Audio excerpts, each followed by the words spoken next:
안녕하세요. 자팍다식 채널입니다. 오늘 영상은 조선시대 율곡 이이와 정약용도 피하지 못한 신참신고식 면신례라는 제목의 영상 보내드리겠습니다.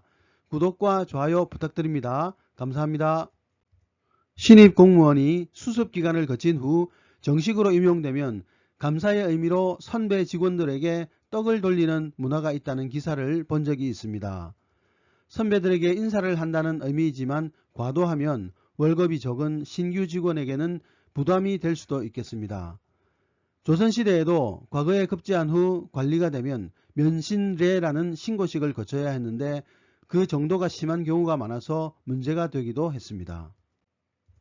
신참 관료들은 관직에 죄수되는 즉시 허참례라는 1차 향응을 베풀어 선배들에게 소속을 허락받고 며칠 후 다시 면신례를 거쳐야 했습니다.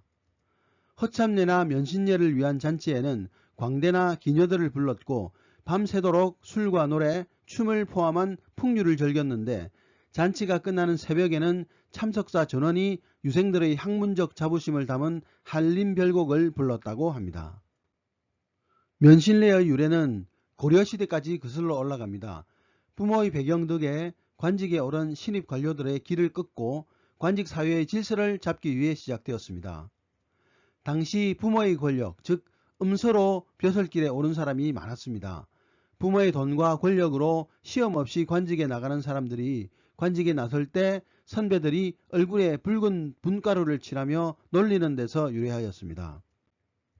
일단 신참이 들어오면 선배들은 그를 말석에도 끼워주지 않았습니다. 신입 관료들은 면신례가 끝날 때까지 50일 동안 얼굴에 분칠을 한 채 다 떨어진 옷을 입고 선배들을 찾아다니며 수모를 겪어야 했습니다. 잔치에 초청해도 거절당하기 일쑤였고 인사를 하려고 찾아가도 어떤 선배는 돌아앉아 맞기도 했습니다. 심지어 금품을 상납하기도 했는데 금품을 상납한 경우에는 관직 생활이 순탄했으나 그렇지 않은 경우에는 조직에서 견디기 어려웠습니다. 무려 9번의 장흥급제에 빛나는 율곡 이이도 신고식을 견디지 못해 면신이 이루어지지 않아 낙향했을 정도로 고생했습니다. 그러나 퇴계유황은 이 말을 듣고 이렇게 말했습니다. 신입을 희롱함은 잘못된 풍습이나 이미 알고 그 길로 들어갔으니 홀로 모면할 일은 아니다. 면신례를 없애야 한다는 생각에 변함이 없던 율곡 이이는 임금에게 제도 개선을 건의하기도 했습니다. 처음 과거에 급제한 선비들을 신례라 지목하여 곤욕을 주고 괴롭히는데 하지 않는 짓이 없을 정도다. 호걸의 선비는 과거 자체를 대단히 여기지 않는데 하물며 갓을 부수고 옷을 찢으며 흙탕물에 구르게 하는 등 채통을 깡그리 없게 하여 염치를 버리게 한 뒤에야 관리 명부에 올려주니 호걸의 선비치고 누가 세상에 쓰이기를 원하겠는가.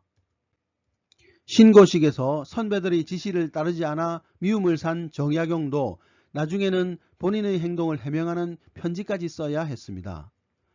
졸른발이 걸음으로 개를 줍는 신용을 하고 수리부엉이 울음을 흉내내는 일 따위는 제가 직접 하는 것입니다.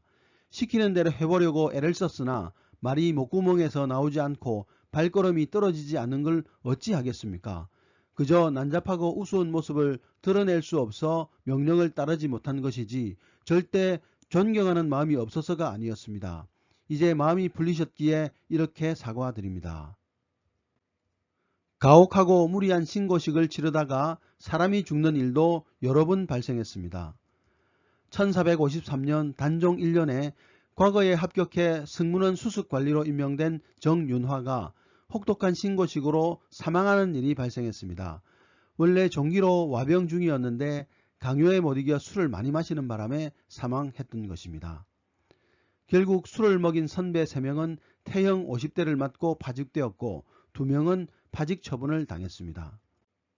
사헌부에서도 사고가 있었는데 1526년 중종 21년에 신입감찰 조한정이 집단 괴롭힘을 당해 기절했고 집으로 실려가는 중 사망했습니다.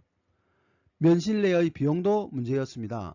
가산을 탕진할 정도로 많은 돈이 들었고 심한 경우에는 부유한 장사치집의 대릴사유가 되기도 했습니다. 조선이 개국한 직후인 1392년 태조 1년 11월 태조가 감찰, 삼관 즉 예문관, 성균관, 교서관 그리고 내시 등의 관직에서 신참에게 번잡한 의식을 행하는 것을 없앨 것을 명하는 등 왕의 강력한 지시가 있었음에도 면실내는 오랜 관습이라는 이유로 근절되지 않고 조선시대 내내 계속 이어져 오고 있었습니다. 선배는 후배를 사랑하고 후배는 선배를 따르는 아름다운 직장 문화가 그리워지는 시절입니다. 오늘의 참고도서는 조선의 공무원은 어떻게 살았을까라는 책이었습니다. 감사합니다.